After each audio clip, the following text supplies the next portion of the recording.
Hello my dear TNPSC மக்களே, எல்லாரும் 2026 எக்ஸாமுக்கு ப்ரிப்பரேஷன் ஸ்டார்ட் பண்ணியாச்சா? 2026 எக்ஸாமில் பிளேஸ்ட் ஆகணும் அப்படின்னா ப்ரிப்பரேஷன் இப்போவே கண்டிப்பாக ஸ்டார்ட் பண்ணுங்கள். என்னோட டிஎன்பிஎஸ்சி ஜேர்னிலேருந்து நான் கற்றுக்கிட்டது அதுதான். கன்சிஸ்டன்சி நம்மக்கிட்ட எப்பயுமே வெறும் ஒரு 5 மாதம் 6 மாதம் பிளான் பண்ணுறது எப்பயுமே ஒரு 100% நமக்கு கை கொடுக்காது.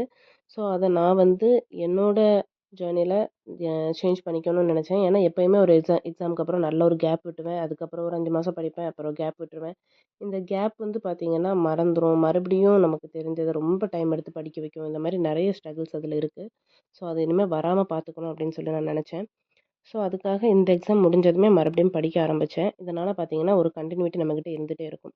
ஸோ அதனால தான் இந்த வீடியோ. நீங்களும் புதுசா படிக்கிறீங்க, இல்ல அகைன் 26 எக்ஸாமுக்கு ப்ரிப்பரேஷன் ஸ்டார்ட் பண்றீங்கன்னா, உங்களுக்கு இந்த வீடியோ ஹெல்ப் பண்ணும். ஸோ எந்த மாதிரி சின்ன சின்னதா ஸ்டார்ட் பண்ணலாம் அப்படின்றத சொல்றேன். தமிழ் பார்த்தீங்கன்னா, அட்ட டு அட்ட படிங்க. ஆனா 24, 25ல நடந்த எக்ஸாம் கொஸ்டின் பேப்பர்ஸ் டவுன்லோட் பண்ணி எப்படி கேட்டிருக்காங்கன்றத பார்த்துட்டு படிங்க. ஏன்னா, அ என்ன படிக்கிறோம் அப்படின்றது ரொம்ப முக்கியம். ஸோ கொஸ்டின் பேப்பர் பார்த்துட்டு ஃபோக்கஸ் பண்ண வேண்டிய ஏரியாவ இலக்கணம் ஏரியாலாம் நல்லா ஃபோக்கஸ் பண்ணி படிங்க. மேக்ஸ் டாபிக் வைஸ் ஃபாலோ பண்ணுறதா இருந்தாலும் சரி, ப்ரீவியஸ் இயர் கொஸ்டினை ஃபாலோ பண்ணுறதா இருந்தாலும் சரி, டெய்லி 10 சம் கண்டிப்பாக படிக்கணும். அந்த 10 சம்மில் நமக்கு எந்த டவுட்டும் இருக்கக்கூடாது. ஜிஎஸ் பார்த்தீங்கன்னா, நான் ஒரு 5 நாளைக்கு ஒருக்க நான் படிக்கிறத ஷேர் பண்ணுறேன். உங்களால் ஃபாலோ பண்ண முடிஞ்சால் ஃபாலோ பண்ணுங்கள். இப்போ ஃபஸ்ட் 5 டேஸ்க்கு பார்த்தீங்கன்னா, இந்திய அரசியலமைப்பும் முகவுரையும் படிக்கலான்னு இருக்கேன். ஸோ 5 டேஸில் இது முடிஞ்சிரும். நல்லா தரோவா பார்த்துக்கோங்க. வித் ப்ரீவியஸ் இயர் கொஸ்டினோட இந்திய அரசியலமைப்பு, making of constitution, sources of constitution, salient features of constitution. So இதெல்லாம் எங்கே இருக்குது அப்படின்னு சொல்லி உங்களுக்கு டவுட் இருக்கலாம்.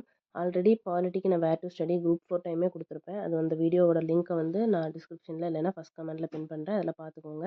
6த்தில் இருக்கும், 8த்தில், 10th, 12th எல்லாத்துலேயும் இருக்கும். ஸோ எல்லாமே கவர் பண்ணிடுங்க. இந்த மாதிரி படிக்கிறது பார்த்தீங்கன்னா, நம்மக்கிட்ட கண்டினியூட்டி எப்போவுமே இருந்துகிட்ருக்கும். அவ்வளோதான் இந்த வீடியோ.